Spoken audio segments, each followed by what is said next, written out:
Hey Bible readers, I'm Tara Lee Cobble, and I'm your host for the Bible Recap.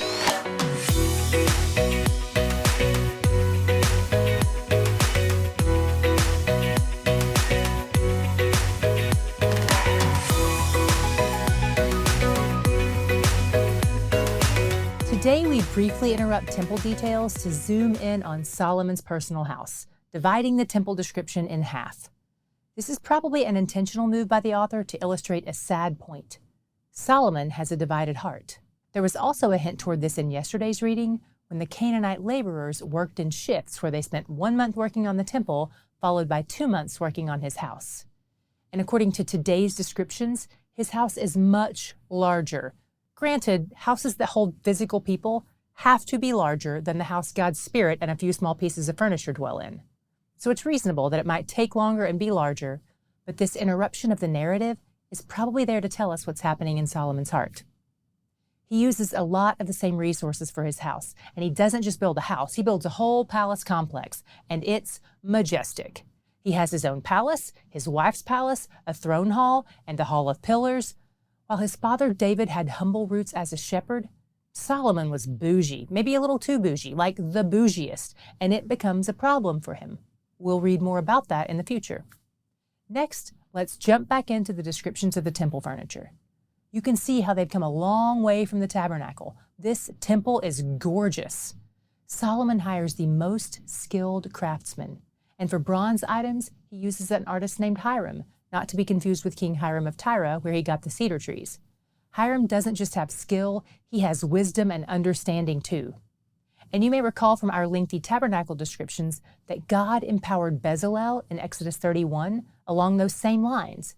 It says, "I have filled him with the Spirit of God, with ability and intelligence, with knowledge and all craftsmanship." When you have a task as important as this, it's vital to choose not only the person with talent, but with wisdom and understanding. For a role related to the temple, character and integrity seem to be even more important than skill. 1 Kings 7:48 is kind of confusing because it says Solomon made all the vessels, but it's more likely that he just commissioned the making of them. As far as we know, he wasn't a goldsmith. He was probably more into things like binge-watching Jeopardy and feeling smarter than all the contestants. Solomon also commissions all the work that has to be done around the temple as a part of the temple complex. That includes the bronze basin, which holds somewhere between 12,000 and 18,000 gallons. That's about as much as the average swimming pool. But this is like an above-ground pool suspended on the backs of 12 bronze oxen. I know it sounds lovely, but I doubt you'd get that approved by your HOA. Solomon also makes 10 lampstands, or menorahs, even though God only asked for 1. There are so many other details and extravagant decorations.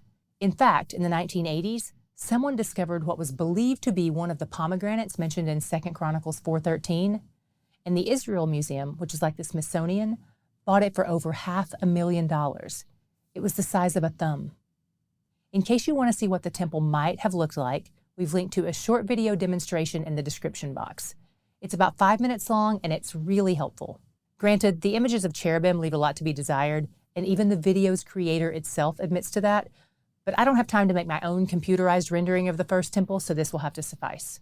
And if you want to see a real approximation of what this might have looked like, we'll also link to a separate short video, just to give you a visual. The video shows an entirely different temple from this time period, but it's made of some of the same materials. It was a pagan temple in Syria, 500 miles north of Jerusalem, and it was only discovered in 1955. It was the most well-preserved temple from that time period, but it was destroyed by airstrikes during the Syrian civil war in 2018. Based on how closely it resembles the Bible's blueprint for Solomon's temple, lots of historians think either this temple's design influenced Solomon's or Solomon's design influenced this one. What was your God shot today? This was a tough day for finding God, wasn't it? Here's where I saw him. 1 Kings 7:21 describes the 2 exterior pillars of the temple, which faces east. It says, "He set up the pillar on the south and called its name Jachin, and he set up the pillar on the north and called its name Boaz." The name Jachin means he will establish. The name Boaz means in strength. He will establish in strength. At the place where you would have entered the house of God, where you draw near to his presence as you pass through the columns holding it up, you would have been reminded that God initiated all of this, and that he is sustaining it. And what he initiates will not only be sustained, it will be fulfilled, because what he is doing is in strength.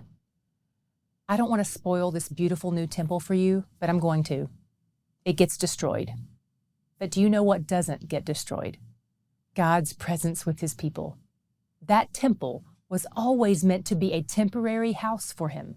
He doesn't dwell in buildings anymore. He dwells in his people. And did you know that he marks us with the very same promise? Philippians 1:6 says it this way: he who began a good work in you will bring it to completion at the day of Christ Jesus.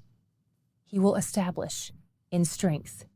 Established in strength, established in him, kept secure until the day of Christ Jesus. He's where the joy is. We've heard from several of you who say you want to help financially support the Bible Recap, but that you aren't interested in getting the perks that come from being a recaptain. If that's you, thank you. That's incredibly generous of you. And so on behalf of me and all our team and every single person who watches or listens or reads every day, thank you. You are part of what helps TBR keep coming to everyone on a daily basis. So if you want to do that, here's how you do that. Just click on the contact link on our website, thebiblerecap.com. It's going to walk you through the whole process. We'll also put a direct link in today's description box. On that same page of our website, there's a place where you can send us snail mail if that's your preference. So if you want to reach out that way, again, thebiblerecap.com/contact, or click the link in the description box.